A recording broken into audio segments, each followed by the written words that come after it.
Itu berawal dari sebuah kesadaran. Ya, kadang kita berada di dalam sebuah situasi yang ketika kita merasa, aduh kok hidup saya gini banget sih, kenapa saya harus merantau gitu, kenapa teman-teman lain biasanya bisa enak hidup gitu, kayak makan gampang, sedangkan saya harus susah-susah ya kan. Dan kadang-kadang kita merasa bahwa diri kita tuh korban, kenapa sih kok kalau banyak orang bilang masa muda adalah masa yang paling bahagia. Tapi kok yang saya alami sangat berbeda gitu, jangan kan bahagia, mau hidup biasa-biasa aja kok kayaknya susah banget gitu kan.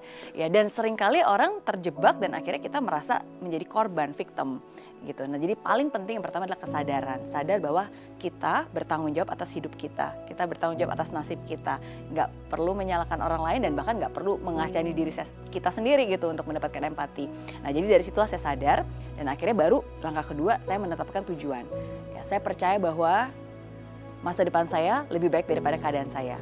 Keadaan saya sekarang mungkin memang tidak baik pada saat itu ya, hutang, susah, berkekurangan gitu. Tapi oke, keadaan bisa berubah. Nah pada saat itulah di ulang tahun saya ke-20 saya punya mimpi. Saya memutuskan mimpi, bukan saya lagi tidur bermimpi ya. Saya punya mimpi dan saya bilang saya ingin sebelum usia 30 tahun punya kebebasan finansial. Harus bayar hutang, saya nggak mau nyusahin orang tua, saya pengen bisa membahagiakan mereka. Dan kalaupun suatu saat nanti saya harus kembali ke Indonesia, saya harus kembali ke Indonesia sebagai orang yang sukses. Dan itu mimpi saya. Nah, seringkali banyak orang, saya yakin pasti mereka juga semua punya mimpi. Dan banyak orang sekarang kalau kita berbicara tentang kebebasan finansial ya, pengen juga dong punya kebebasan finansial gitu. Tapi kita juga harus tahu keadaan kita, posisi kita pada saat itu. Kalau pada saat itu, kalau kayak sekarang pada saat itu kan saya belum punya penghasilan, apalagi saya punya hutang. Gimana kalau kita loncat tiba-tiba kebebasan finansial tuh kayaknya is jumping banget gitu kan. Nah makanya harus ada step by stepnya.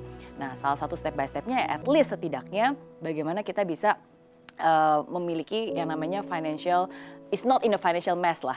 Dalam arti kalau financial mess itu kan pengeluaran kita lebih besar daripada pendapatan. Ya sekarang saya berpikir gimana caranya supaya setidaknya saya bisa menghidupi diri saya sendiri, at least mendapatkan uang gitu kan untuk bisa ya menambah, ya at least memperbaiki keadaan saya pada saat itu. Ya udah akhirnya di situlah saya mulai ya udah cari kerja, nggak perlu nunggu sampai saya kelar kuliah baru melakukan sesuatu. Apapun juga yang saya kerjakan pada saat itu saya kerjakan dengan sungguh-sungguh walaupun harus kerja upah harian ya gitu. Nah jadi ya dari situ bertahap sih. Nanti kalau misalnya ada waktu bisa saya jelaskan step by stepnya sebelum akhirnya salah satunya tentu saja bagaimana kita bisa memaksimalkan bukan hanya kita yang bekerja tapi uang kita juga bekerja. Betul. Gitu. Tapi ada langkah-langkahnya dan kita nggak bisa terlalu loncat.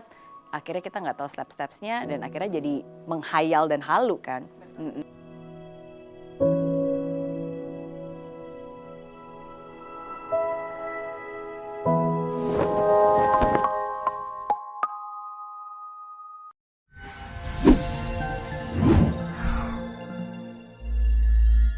Di aplikasi Mary Riana tersedia lengkap video-video YouTube terbaru saya, artikel yang up to date, quotes inspirasi, koleksi merchandise, workshop dan seminar yang bisa kamu dapatkan free dan download sekarang juga gratis.